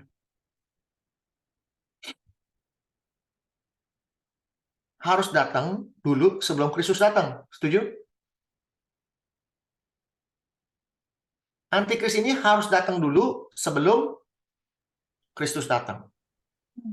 Pada saat Kristus datang kedua kali, siapa yang diangkat? Kita dan orang-orang mati dalam Kristus. Setuju? Setuju? Ada satu lagi yang diangkat. Menurut 1 Tesalonika. Roh Kudus. Ini disingkirkan, artinya dia diangkat. Udah selesai. Kerjaan kamu selesai di dunia. Baru nih antikris nih menyatakan dirinya sebagai Tuhan.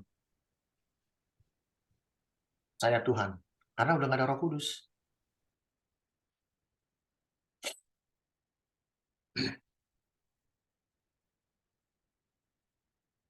Kenapa bangsa-bangsa bisa nih?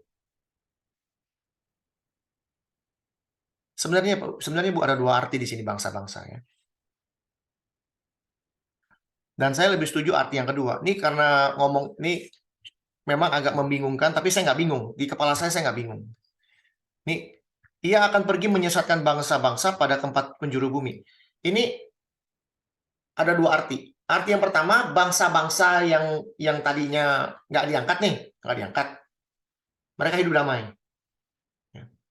Tapi banyak sekali ayat menunjukkan bahwa pada saat Yesus datang kedua kali ya, Tuhan membunuh semua orang, termasuk si antikris.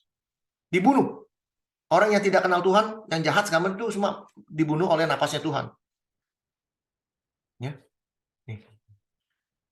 Tuhan Yesus akan membunuhnya dengan nafas mulutnya dan memusnahkannya kalau ia datang kembali. Ya.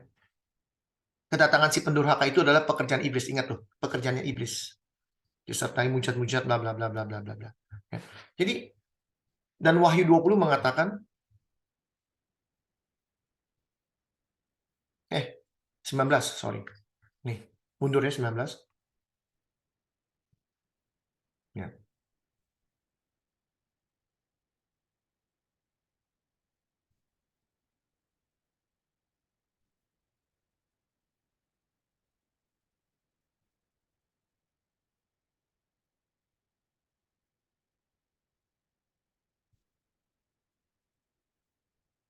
Dan aku melihat binatang itu dan raja-raja di bumi serta tentara-tentara mereka telah berkumpul untuk melakukan peperangan melawan penunggang kuda alias Kristus. Jadi ini ayat 19 ini nyambung ke ayat 20 tadi ya. Wahyu 20 bahwa iblis mengumpulkan bangsa-bangsa.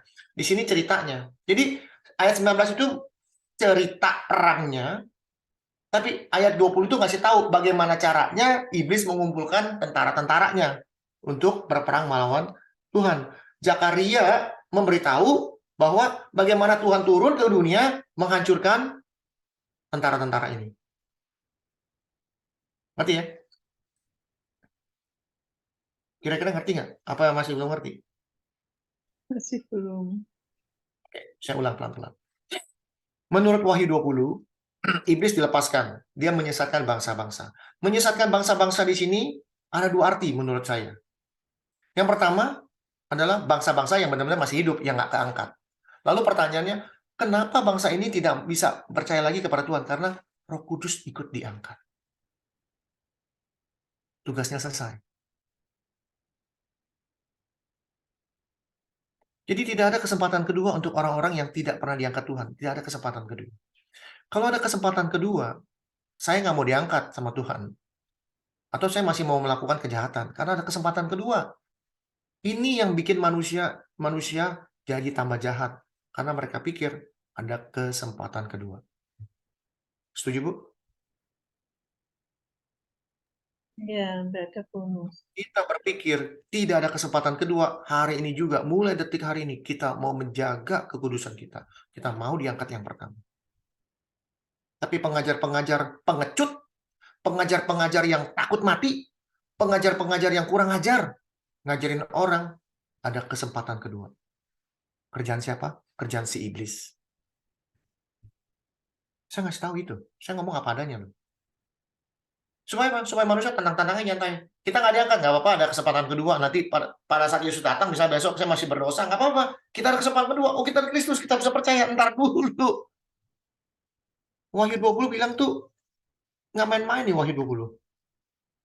Ya, akhir zaman ngasih tahu bahwa iblis menyesatkan bangsa-bangsa pada 4 penjuru bumi.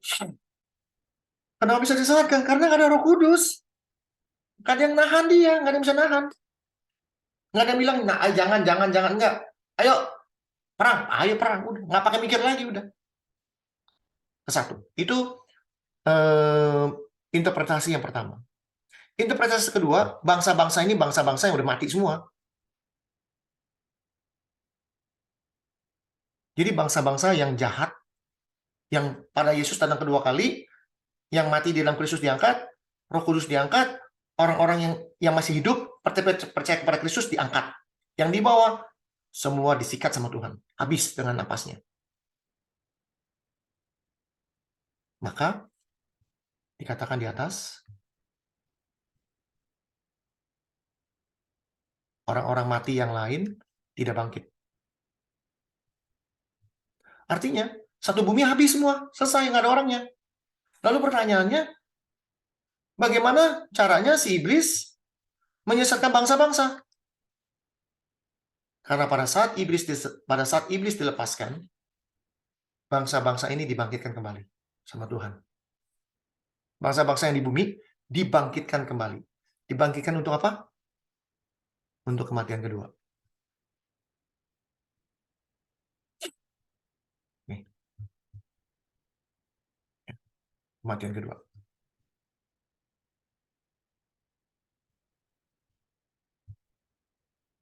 Syarat utama ada kematian kedua itu apa?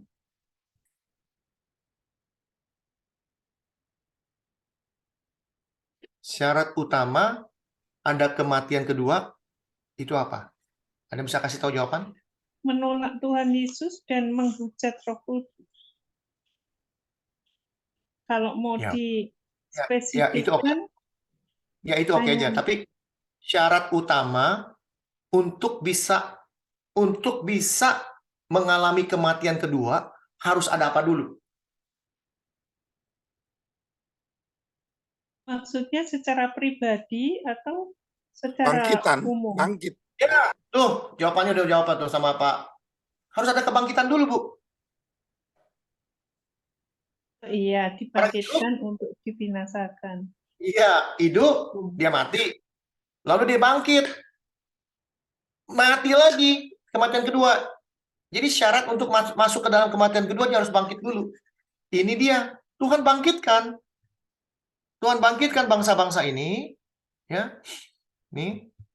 Tuhan bangkitkan bangsa-bangsa ini, kan dikatakan di ayat 5, bangsa-bangsa lain atau orang-orang mati yang lain tidak bangkit. Jadi ini bumi sudah selesai, nggak ada orang yang jahatnya mati semua, nggak. Ini yang dibangkitkan ini orang-orang yang udah nggak ada harapan lah istilahnya. Dibangkitkan Tuhan, si setan turun, pasukannya mana? Nih, bangkit semua pasukannya. Ya, pasukannya bangkit semua.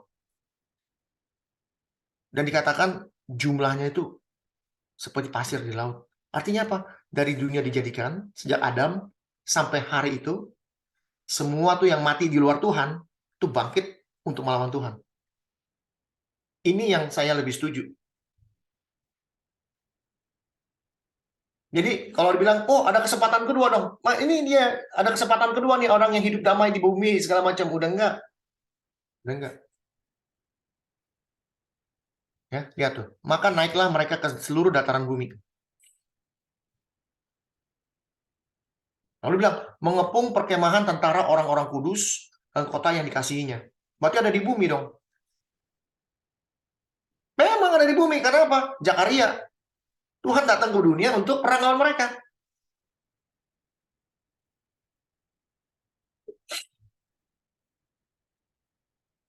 Kita jadi ngerti. Ini orang ributin. Ada yang di atas, ada yang di bumi. Ya pertama di atas dulu, kita nih secara harafiah dikatakan kita akan bersama Tuhan di angkasa 1000 tahun. Setelah 1000 tahun Tuhan turun bersama pasukannya, kita pasukan-pasukan Tuhan ke bumi, kakinya nginjak ke Bukit Zaitun untuk apa? Perang. Bikin kemah perang. Ini orang-orang yang mati, yang mati di luar Tuhan, yang jahat pada bangkit, yang jumlahnya banyak seperti pasir di laut, bersama-sama dengan setan menyerang kota kudus ini. Tapi Tuhan yang ada di atas, boom, pakai api, mati semua. Selesai. Itu ceritanya. Dan itu masuk dalam Zakaria, masuk dalam Wahyu 19, Wahyu 20. Itu ceritanya nyambung, tapi orang bikin pisah.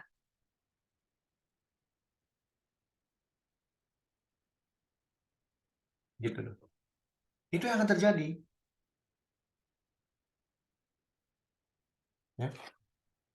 Jadi kita nggak perlu pusing. Kalau cerita yang pertama, masih ada manusia di bawah, di bumi yang masih hidup, tapi jahat. Ya nggak apa-apa, tetap jahat. Kenapa? Karena nggak ada Roh Kudus. Itu aja. Si penahan nggak ada. Tapi kalau dibilang semuanya mati, dia bangkitkan lagi sama Tuhan. Untuk apa? Untuk melawan Tuhan. Untuk mengalami kematian kedua. Tuh, jawaban nggak ada semua di sini. Ada. Ya kan?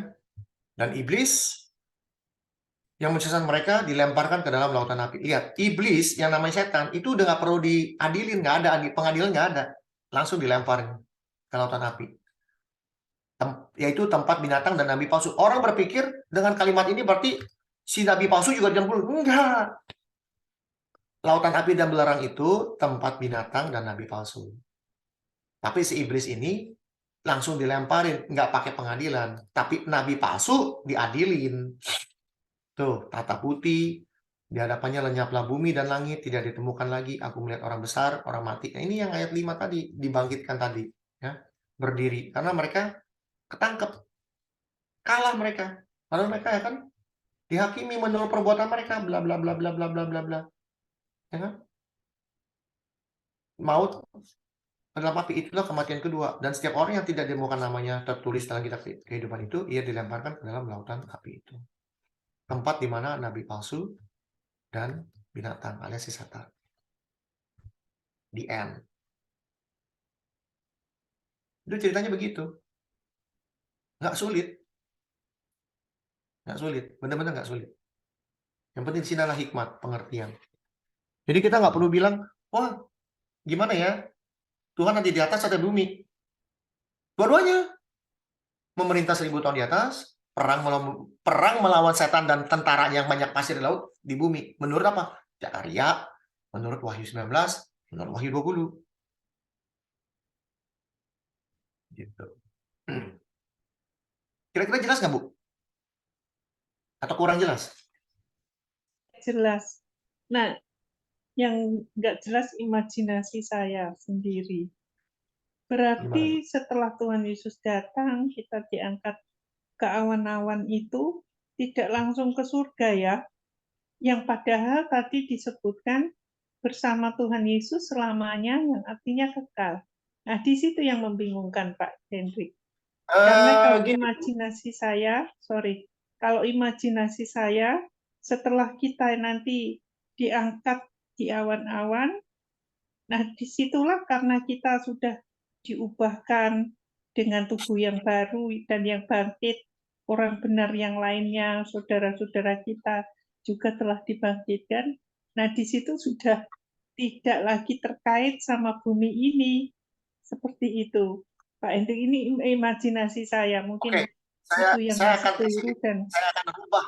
akan rubah imajinasi Ibu. Kerajaan 1000 tahun itu dia surga, Bu. Udah, selesai. Lah, tapi habis itu Tuhan Yesus turun lagi ke dunia. Ya, karena kita terbentur dengan kalimat 1000 tahun, setuju?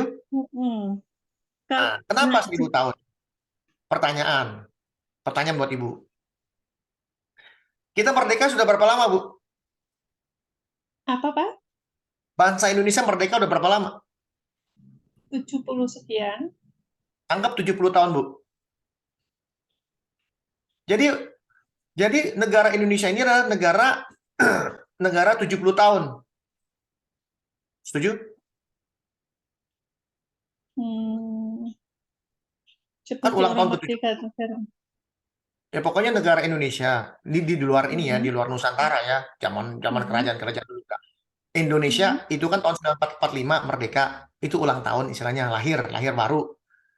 Jadi negara Indonesia adalah negara 70 tahun, setuju? Kurang setuju, Kurang. Pak. Jadi menurut Ibu negara Kurang Indonesia bisa. negara berapa tahun? Ya merdeka 70 tahun. Tetapi sebelum 70 tahun merdeka itu juga sudah negara Indonesia gitu. Oke, pertanyaan. Gimana itu? Menurut Ibu berapa lama? Ya semenjak ada negara Indonesia yang Anggap saya tidak tahu. ada Yang saya 1000 tahun tidak ada tahu nggak? Ada nggak awalnya. 1000? Anggaplah 1000 tahun. Boleh nggak saya ngomong negara Indonesia 1000 tahun umurnya? Hmm, Boleh nggak? boleh. Boleh. Mungkin Pertanyaannya, kalau selama 1000 tahun, sama 70 tahun, negara ini berubah namanya jadi negara Belanda apa negara Indonesia?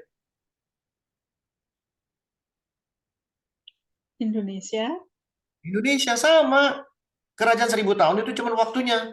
Jadi kita selama 1000 tahun ada di surga, di kerajaannya Tuhan, yang memerintah Tuhan sendiri, menurut Wahyu 20, 21, 22, sampai 1000 tahun, nih selama 1000 tahun, rame-rame turun ke bawah, perang lawan si setan. Kita tetap di surga. Dari surga turun ke bawah kok. Loh, kan menurut Zakaria, tadi dikatakan Tuhan sendiri kakinya akan turun, menginjak Bukit Zaitun. Pada hari itu apa? Naik ke atas, peperangan. Kita 1000 tahun dulu nih. Waktu 1000 tahun di surga, udah 1000 tahun, it is a time, kata Tuhan. Let's go perang. Perang lawan siapa? Perang lawan si setan. Ini dia udah ngumpulin nih. Karena setan di penjara selama 1000 tahun, dilepas 1000 tahun, untuk mengumpulkan bangsa-bangsa yang mati nih, yang saya bilang mati, dibangkitkan lagi sama Tuhan. Kita akan perang, kita akan adili mereka. Jadi kita itu kalau sudah mati diangkat, bukan berarti kita nongkrong di kerajaan 1000 tahun, nongkrong udah gitu masuk ke dalam kerajaan. No, no, no, no. Kerajaan 1000 tahun, it is the Yerusalem baru.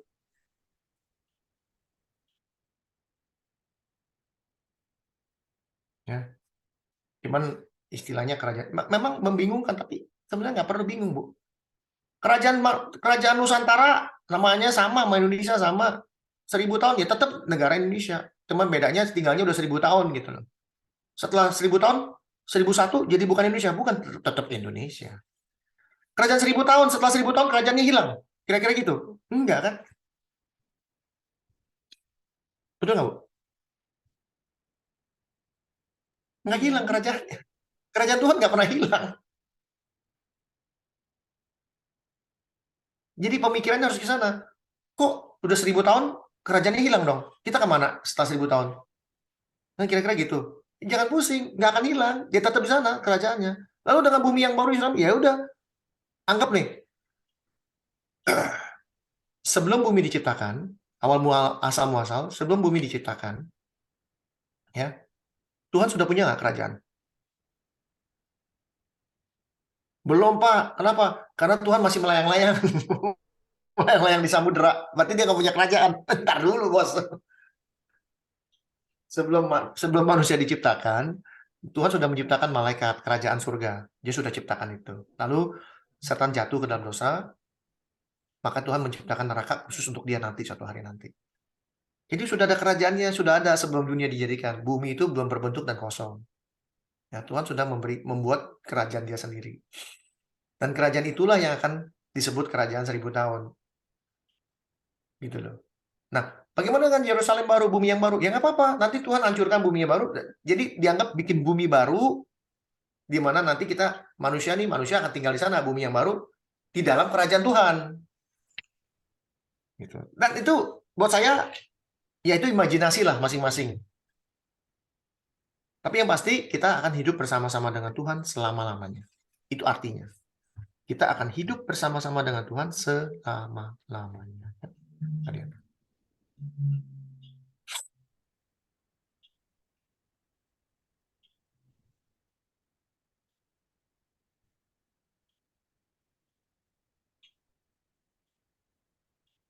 Nah, dikatakan kota itu penuh dengan kemuliaan Allah dan cahaya sama seperti permata, bla bla bla bla, bla bla bla bla.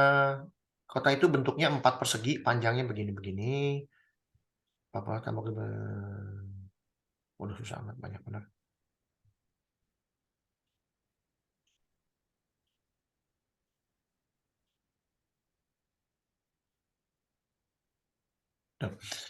Dan kota itu tidak memerlukan matahari, bulan, dan untuk menyinari. Matahari, 5 bulan malu, sinarnya kalah terang.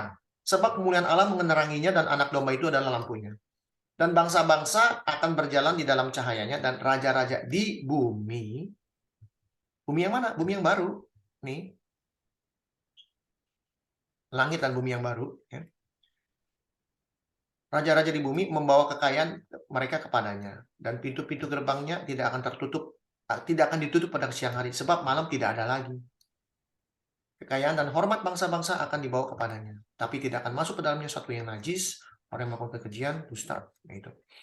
Jadi, ya kita akan hidup di bumi yang baru nanti. Tapi kerajaannya itu, ya, kerajaan Tuhan. Dan kita akan, nanti bumi hancur. Imajinasi saya berarti sangat jauh ya, melenceng. Nah, lagi imajinasi saya itu sangat sederhana, yang membuat sampai hari ini saya bahagia. Bahagia apapun dengan, pokoknya hidup saya ini bahagia. Imajinasi saya begini, Pak Hendrik. Sebenarnya, sesungguhnya kalau manusia itu tidak jatuh dalam dosa, kita bersama dengan Allah itu ya di mana pada saat bumi langit itu diciptakan, yaitu bumi ini yang kita tinggal sampai hari ini, dari Adam, Nuh sampai hari ini. Nah, karena jatuh dalam dosa itulah yang membuat Allah harus menciptakan yang baru lagi, yang disebut Pak Hendrik tadi, bumi baru, langit baru. Nah, itulah yang membuat bahagia saya. Seberapapun saya ini sampai hari ini, yang membuat bahagia ya itu, karena aku tidak selamanya di sini, tetapi aku akan ke bumi baru, langit baru, bersama lagi dengan Tuhan Yesus dan Bapa di surga. Artinya kita harus mengenal dulu awal zaman. Sama. Tuhan bumi itu belum berbentuk, kerajaannya udah ada. Kerajaan 1000 tahun, artinya dalam 1000 tahun memerangi bangsa-bangsa dan si setan, sama buminya habis, lencap semua, lalu keluar bumi baru. Ya kita nanti ditaruh di sana. Seperti pada penciptaan mula-mula. Persis. Gampang kan, Bu? Imajinasinya? Iya, itu. Jadi kita nggak perlu pusing-pusing, beginilah begono, masuk nggak kita ke dalam ini, ke dalam penyiksaan, masuk, udah jawabannya masuk, udah gitu aja. Iya, masuk, tapi kita tetap dipelihara olehnya. Ya, itu dia, Bu. Kita begitu ini kan, Pak? Ya toh, sampai kita didapatinya bahwa imanmu, kudapati imanmu tetap ada, artinya masih cinta Tuhan Yesus dan Bapa di surga, begitu. Jadi gini, Bu, begitu. ada nggak orang-orang di Alkitab sudah mengalami itu akhir zaman? Udah, Bu. Tahu nggak siapa? Contohnya Daniel dimasukin ke lubang singa, itu bukan akhir zaman buat dia, akhir zaman. Sadrak, Mesak, Abednego, akhir zaman nggak? Akhir zaman, disuruh nggak mau, bakar sampai panas 7 kali lipat, dicemplungin ke sana. Itu akhir zaman buat mereka, Bu. Betul nggak, Bu? Contoh ya, contoh pengalaman akhir zaman ya, Pak Hendrik ya.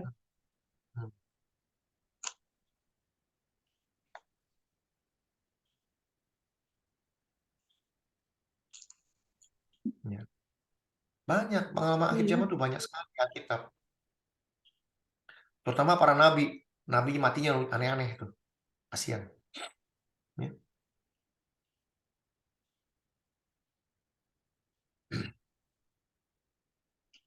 Terima kasih, mantap, Pak mantap. Betul nggak, Pak Herman? Ngerti nggak, Pak Herman? Jelas nggak ngomongan saya? Ngerti. Jadi kita nggak usah pusing-pusing, kita nggak gampang ngebohongin orang, Pak. Karena nih pengajaran-pengajaran sekarang, ujung-ujungnya nyantai aja. Kita nanti diangkat duluan. Kita akan nggak Ya. masuk ini. Kita nggak pernah bersiap-siap. Saya ngajarin semua orang, persiapkan dirimu. Berapa ratus ayat di Alkitab mengatakan bersiap-siap, berjaga-jaga, bersiap-siap, berjaga-jaga, bersiap-siap, berjaga-jaga. Itu udah nggak laku dengan teori kita diangkat dulu, kita nggak masuk, nggak laku. Apalagi kata-kata Yesus mengatakan, aku akan menyertai engkau sampai kesudahan zaman, udah nggak laku itu. Mudah-mudahan kita juga orang yang diundang ke pesta tapi tidak mengatakan bahwa tunggu dulu ya, saya mau atur kambingku yang Amin. Amin, Pak Firman. Pak Herman, Itu pasti. Ya. mau tahu nggak kita ya? Kalau teori yang dikatakan itu benar, kita ruginya apa? Kita udah siap kok. Iya, benar. Kalau nggak masuk, ya puji Tuhan. Kalau masuk, nggak rugi. Dan ini pengharapan. Saya kasih tahu pengharapan. Sejarah Alkitab membuktikan, setiap orang yang mengalami akhir zaman dalam hidupnya, seperti Daniel, Sadrak, Abednego, dan Stefanus, yang mereka mati dalam damai. Saya yakin dan percaya, apapun bentuk penyiksaan yang diberikan, kalau Tuhan sudah mengatakan, aku akan berserta kamu, tidak ada satupun pencobaan yang melebihi kekuatan kita. Artinya apa? Nggak akan sakit, Pak. Tapi orang dunia pikir luar biasa sadisnya ya. Iya, kelihatannya sadis. Karena kita dicekokin dengan hal-hal demikian supaya apa? Besok-besok kita nggak tahan banting. Kalau kita lihat, ini mah nggak ada artinya. Kita harus bertanya, kenapa rasul-rasul zaman dahulu nggak takut mati, Pak? Iya. Itu harus kita tanya. Karena Bahkan mereka ada yang tahu. minta cara matinya ya. Bahkan Petrus Minta. kan minta cara Salib mati. begini. Saya nggak cocok. Saya mau salib dibalik. Petrus setuju ya? Iya. Petrus yang minta makan. Nggak mau. Saya nggak mau. Itu Tuhan punya. Saya mau lebih parah dibalik. Itu lebih sakit dibalik. Salib dibalik lebih. Aduh, gimana ya? Buat mereka apa? Mereka tahu kok. Kenapa? Pengharapan yang Abraham punya sama. Saya kalau matiin anak saya Ishak, dia berpikir seolah-olah dia sudah menerimanya kembali, bahwa anaknya akan hidup lagi. Sama dengan para rasul. Dia udah lihat, ini Yesus mati hidup lagi. Saya mati sekarang, itu mah kecil, saya hidup lagi nanti. Karena ini Pak Hendrik, mereka pegang janji itu dengan teguh ya. Janji Tuhan. Sama Abraham sudah dijanji, kau punya keturunan akan bla bla bla sekian banyak. Jadi dia tidak percaya bahwa masa Tuhan tega untuk anak yang satu padahal janjinya. Pak, dari kecil kita belajar. Pak Herman percaya nggak? Dari kecil kita belajar bahwa Abraham tuh bapak orang beriman. Setuju Pak ya? Iya. Yang ada di kepala saya, bapak orang beriman tuh berarti dia tuh hebat Pak. Imannya hebat. Wah, luar biasa kuat. Padahal sama kita. Konotasinya yang beda. Pertanyaannya, kenapa Abraham bisa beriman kepada Tuhan? Itu loh pertanyaan. Karena dia udah lihat. Kalau dia belum pernah lihat, sampai sekarang juga nggak disebut bapak beriman. Karena dia udah lihat. Lihat siapa? Kristus. Dia udah ketemu Kristus. Injil sudah diberitakan kepada Abraham. Kristus ketemu dia. Nih, tuh lihat tuh. Dia mati. Disalib. Dia udah lihat. Itu udah lihat. Itu future-nya udah lihat. Karena, wah ini bukan sembarangan ini. Maka dia percaya. Dia pegang teguh. Kalau dia nggak pernah lihat, ntar dulu. Ini dia Tuhan. Dan kita mesti ingat, Abraham keluarganya bukan penyembah Tuhan, penyembah berhala. Iya. Jadi, karena sudah lihat. Dan sejarah membuktikan, semua melihat Tuhan. Maka 1 Yohanes 3 mengatakan, ini pengharapan kita loh Pak. Ya. Setiap orang yang tetap berbuat dosa, tidak melihat, tidak kenal. Kita harus melihat dulu siapa dia. baru kita ada kepercayaan. Berbahagia kamu yang tidak melihat tapi percaya. Boleh. Tapi manusia itu mau melihat. Walaupun yang kita lihat itu nggak ada. Apa yang kita lihat?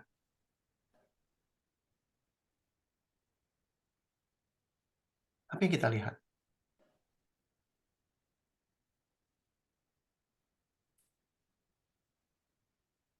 Dasar dari segala sesuatu yang kita harapkan dan bukti dari segala sesuatu yang tidak kita lihat. Buktinya apa? Saya masih bisa bernapas hari ini, itu bukti. Saya masih bisa diberi kesehatan, itu bukti. Bagaimana dalam hidup saya selama 52 tahun, Tuhan melewati masalah-masalah hidup saya. Itu bukti. Saya nggak pernah lihat Tuhan. Tapi buktinya, track record-nya itu, kalau kita lihat ke belakang, kita melihat Tuhan itu ada. Walaupun saya nggak pernah lihat dia. Itu iman. Iman itu kita melihat track record ke belakang. Aduh, nanti ini susah nggak ya? Aduh, nanti itu susah. Lu tuh 52 tahun udah gue pimpin hidupnya, Henry. Lu masih nggak percaya? Oh iya.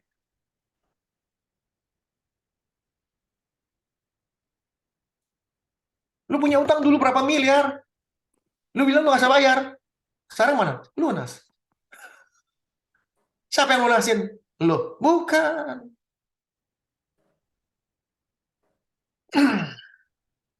Kan gitu. Bukti. Bukti. Katakan bukti. Buktinya apa? Lu masih hidup sampai hari ini. Lu masih melewati pencobaan. Apakah pencobaan yang akan datang bisa melebihi kamu? No. Karena apa? Karena ada Tuhan. Segala sesuatu yang kita harapkan dasarnya adalah iman. Segala sesuatu yang kita harapkan. Kita mengharapkan ini untuk bisa diselesaikan. Karena kita beriman, ada buktinya.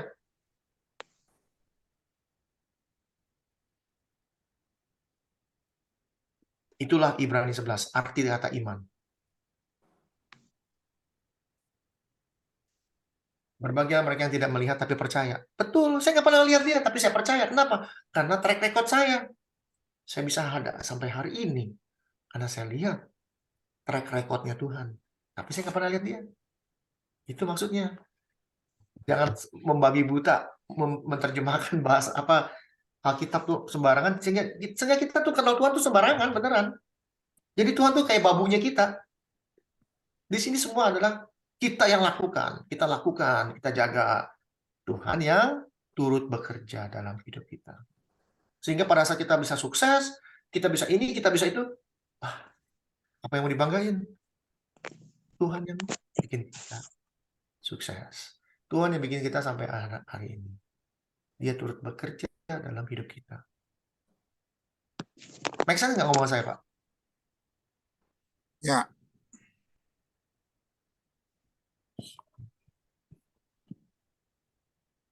Buat saya ini penguatan juga karena apa ini kata-kata Tuhan selalu turut bekerja. Jadi dalam doa kita tidak ini ya memohon-mohon terus. Iya.